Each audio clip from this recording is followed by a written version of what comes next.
Shalom, Jemaat GSKI Betani, dimanapun Anda ada dan berada.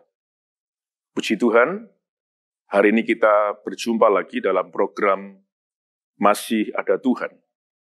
Hari ini, saya akan menyampaikan renungan firman Tuhan yang saya beri judul Kuat Mengatasi Kegagalan.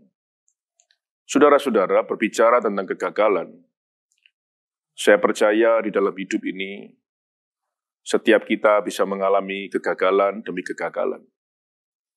Ada orang yang mengalami kegagalan di dalam membina rumah tangga. Mungkin ada yang mengalami kegagalan di dalam pekerjaan dan usahanya. Atau mungkin ada yang merasa gagal dalam mengelola keuangan. Atau mungkin ada yang merasa gagal dalam mendidik anak, sehingga anaknya memberontak. Atau ada orang tertentu yang merasa gagal dalam mempertahankan kesehatannya. Atau mungkin ada yang merasa gagal dalam mempertahankan rohaninya, kemudian dia jatuh ke dalam perbuatan dosa. Dan masih banyak lagi kegagalan demi kegagalan yang dialami oleh setiap orang. Saudara-saudara, apa yang kita lakukan ketika kita mengalami kegagalan dalam hidup ini? Apakah kita semakin terperosok di dalam kegagalan kita?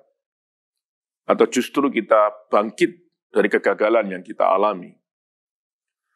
Di dalam Alkitab diceritakan ada tokoh-tokoh yang pernah mengalami kegagalan dalam hidupnya. Sebut saja Musa. Musa gagal masuk tanah perjanjian. Demikian pula Abraham juga pernah mengalami kegagalan. Pada akhirnya Abraham jatuh ke dalam dosa, tidur dengan pembantunya. Demikian Daud juga pernah gagal. Dia jatuh dalam dosa perzinahan, tidur dengan istri panglimanya. Juga Petrus pernah gagal, pada akhirnya Petrus menyangkal Yesus selama 3 kali. Dan masih banyak contoh-contoh yang lain yang dituliskan dalam Alkitab tentang tokoh-tokoh yang pernah mengalami kegagalan. Mengapa Alkitab menuliskan tokoh-tokoh yang pernah gagal? Tujuannya adalah kita bisa belajar di dalamnya. Bagaimana tokoh-tokoh tersebut ketika mengalami kegagalan dalam hidupnya. Mereka tidak meratapi kegagalannya, tapi mereka bangkit dan datang kepada Tuhan.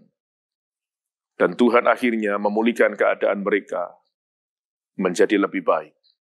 Itu sebabnya kalau hari ini kita mengalami kegagalan demi kegagalan, jangan menangisi kehidupanmu, jangan meratapi kegagalanmu, datanglah kepada Tuhan. Percaya Tuhan menerima kita dengan apa adanya kita. Ada sebuah ayat yang akan menjadi pelajaran bagi kita semua, dituliskan dalam Yeremia pasal 18 ayat yang keempat. Dikatakan demikian, apabila bejana yang sedang dibuatnya dari tanah liat di tangannya itu rusak, maka tukang periuk itu mengerjakannya kembali menjadi bejana lain menurut apa yang baik pada pemandangannya. Seorang tukang periuk saja ketika dia membuat bejana dan didapatinya rusak, bejana tersebut tidak dibuangnya tetapi diolahnya kembali menjadi bejana yang lebih baik. Apalagi Tuhan kita. Percayalah ketika kita mengalami kegagalan, datanglah kepada Tuhan yang kau tidak pernah dibuang oleh Tuhan. Percaya Dia menerima kita apa adanya dan apapun keadaan kita. Dan Tuhan siap memulihkan keadaan kita menjadi lebih baik. Masih ingatkah saudara tentang seorang yang bernama Thomas Alva Edison? Dia mencoba untuk menemukan lampu dengan percobaan bukan hanya 1-2 kali. Ada yang berkata ratusan kali, bahkan ada yang mengatakan ribuan kali.